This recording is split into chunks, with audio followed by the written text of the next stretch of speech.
सबसे पहले अतुल लौंडे पाटिल साहब आपसे, ये अशोक चौहान साहब छोड़ के चले जा रहे हैं, इतने सीनियर नेता हैं आपके, उसके पहले बाबा सिद्दीकी छोड़ के चले गए, और भी कई लोगों के छोड़ने की आशंका जताई जा रही है। ये कांग्रेस में हो क्या रहा है? ये कांग्रेस में हो क्या रहा है, इससे ज्यादा बड़ा और बेहतर सवाल यह है आशुतोष जी कि ये देश के लोकतंत्र के साथ क्या हो रहा है। देश के जितनी संस्थाएं हैं, जांच एजेंसियां छोड़ दीजिए, इस देश का सर्वोच्च न्यायालय, इस देश का इलेक्शन कमीशन, इस देश की हर वो संस्था जिसके ऊपर जिस तरह का दबाव है, ये दबाव दिखाता है।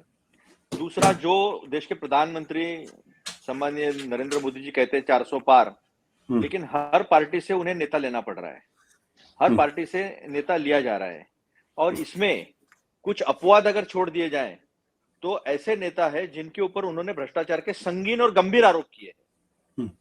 देखिए, अजीत पवार जी के ऊपर 27 जुलाई को उन्होंने काफी आरोप किए थे, 70,000 करोड़ का सिंचाई घोटाला, फिर बाद में राज्य सहकारिता बैंक का घोटाला 25,000 करोड़ का, और 2 अगस्त को उनको पार्टी में केवल लिया ही नहीं, उनको उप मुख्यमंत्री भी किया और उन्हें वित्त मंत्रालय भी दे दिया।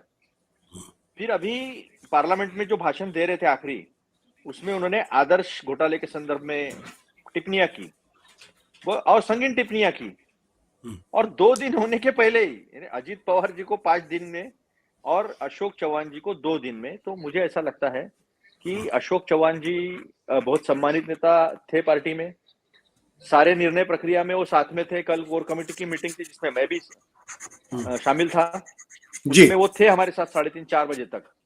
सारी चर्चाएं हुई, अगली स्ट्रेटेजी क्या होगी, राज्यसभा चुनाव कैसे लड़ना है, लोकसभा चुनाव में क्या होना चाहिए, ये सब बहुत सारी चर्चाएं हुई। और आज वो चले जाते हैं, तो मुझे एक बात बताइए कि हर निर्णय में जिनका इंपॉर्टेंस रहता था, हर निर्णय में जिनका प्रभाव रहता था जी, हर इंपॉर्टेंट चीज में वो उपस्थित रहते थे, सीडब्ल्यूसी मेंबर भी थे, 2 बार मुख्यमंत्री भी रहे थे, और वो चले गए। और आज उन्होंने जब अपनी स्थिति स्पष्ट की मीडिया के सामने, तो उनके चेहरे पर पीड़ा थी, उनके चेहरे पर एक दुख था, उनके चेहरे पर स्पष्ट तरीके से एक दबाव दिख रहा था।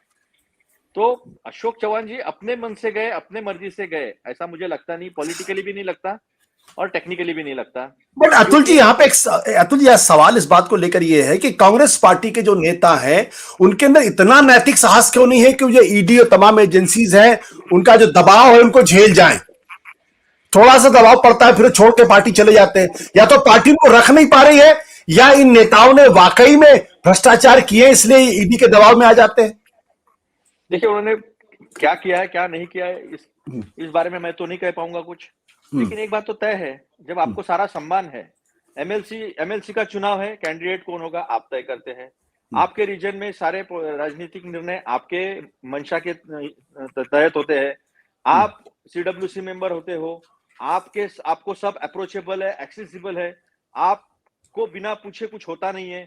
इनफैक्ट जब हमारी अलायंस की मीटिंग होती थी या कुछ और मीटिंग्स होती थी, तो मेन चेयर पर चौहान साहब बैठते थे, उसके बाजू में पीसीसी बड़ा पद होता है कांग्रेस में, प्रदेश कांग्रेस अध्यक्ष बड़ा पद होता है, लेकिन अशोक चौहान जी उनका सम्मान, नाना पटोले जी उनका सम्मान करते थे, उनके बाजू में बैठते थे।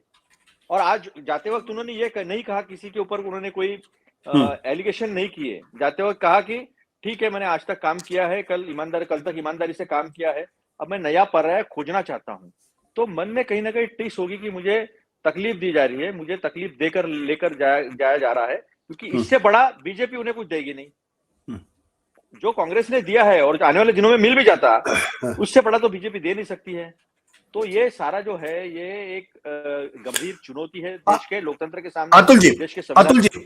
अतुल जी, आपके पिछले दिनों मिलिंद देवड़ा मुंबई छोड़ के चले गए, उसके बाद बाबा सिद्दीकी छोड़ के चले गए, अब अशोक चौहान छोड़ के जा रहे। क्या इस बात की कोई गारंटी है कि महाराष्ट्र की कांग्रेस पार्टी टूटेगी नहीं? 2/3 विधायक या 2/3 सांसद टूटेंगे नहीं? नहीं, टेक्निकली कैसे संभव है Ashutosh ji? Congress is a national party. हमारा कन्वेंशन हुआ है, हमारे कन्वेंशन में राष्ट्रीय अध्यक्ष चुने गए हैं, और राष्ट्रीय अध्यक्ष चुने जाने के बाद एआईसीसी डेलीगेट्स और पीसीसी डेलीगेट्स ने अध्यक्ष को चुना है, पीसीसी के अध्यक्ष को। ये कोई रीजनल पार्टी नहीं है कि इसको तोड़ेंगे, इनको तोड़ना पड़ेगा तो पूरे राष्ट्रीय स्तर से तोड़ना पड़ेगा। और ये कोई बीजेपी भी नहीं है जो 2 बार खुद खत्म हो गई है। एक बार जनसंघ खत्म हुआ है और एक बार जनता पार्टी खत्म हुआ है। तो पार्टी खत्म नहीं हो सकती है। हाँ, लेजिस्लेटिव पार्टी जो है, लेजिस्लेटिव पार्टी अगर 2/3 वो चले जाते हैं तो टेक्निकली मैं बात कर रहा हूं आपके साथ, तो टेक्निकली हो सकता है, लेकिन पार्टी तो कांग्रेस नहीं टूट सकती, वो कोई नहीं तोड़ सकता। बट आपको आशंका है कुछ और विधायक छोड़ के जा सकते हैं, कुछ और बड़े नेता छोड़ के जा सकते हैं? इसके बारे में अभी आशुतोष जी कुछ भी टिप्पणी नहीं की जा सकती, किसी के बारे में कोई गारंटी नहीं ली जा सकती और टिप्पणी भी नहीं की जा सकती। लेकिन एक बात मैं ये बता सकता हूं कि कांग्रेस से कई लोग गए, बड़ी पार्टियों से कई लोग गए, कई लोग आए, लेकिन एक बात है, गोपीनाथ मुंडे जी जब बीजेपी छोड़कर चले गए थे और वो सीधा गए थे विलासराव देशमुख जी के पास। ये किस्सा मैं इसलिए बता रहा हूं कि कुछ नेताओं के बारे में पार्टी राजनीतिक नैतिकता कैसे दिखाती है, तो तब कांग्रेस पीक पर थी और बीजेपी छोड़कर जाने की मंशा से गोपीनाथ मुंडे जी सीधा विलासराव जी के पास गए थे।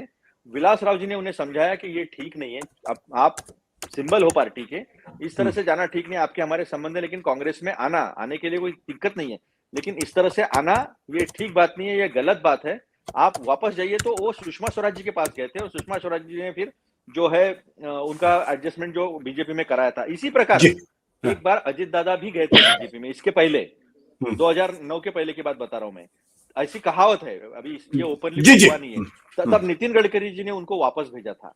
तो ये नैतिकता राजनीति की जो है वो खत्म हो चली है।